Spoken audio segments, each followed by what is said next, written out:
อุดมการณ์กองทุนแม่ของแผ่นดินคือการเสริมสร้างความเข้มแข็งของชุมชนโดยรวมพลังของชุมชนเข้าแก้ไขปัญหายาเสพติดด้วยจิตใจที่พึ่งตนเองและฟื้นฟูทุนทางสังคมของหมู่บ้านให้เข้มแข็งยิ่งขึ้นตามสภาพของมิติทางสังคมวัฒนธรรมในแต่ละพื้นที่ให้ยึดโยงกับความจงรักภักดีต่อสถาบันพระมหากษัตริย์ซึ่งเป็นสิ่งยึดเหนี่ยวจิตใจของผู้คน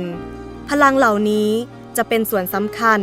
ในการทำให้กองทุนแม่ของแผ่นดินเพิ่มพูนขึ้นด้วยความศรัทธาและปัญญาของชุมชนจนหล่อหลอมแนวความคิดอุดมการณ์ร่วมของชุมชนเป็นหนึ่งเดียวกันและพัฒนาไปสู่การแก้ไขปัญหาพื้นฐานตามยุทธศาสตร์พระราชทานเศรษฐกิจพอเพียงซึ่งถือเป็นกรอบการแก้ไขปัญหาที่ครอบคลุมทุกด้านของสังคม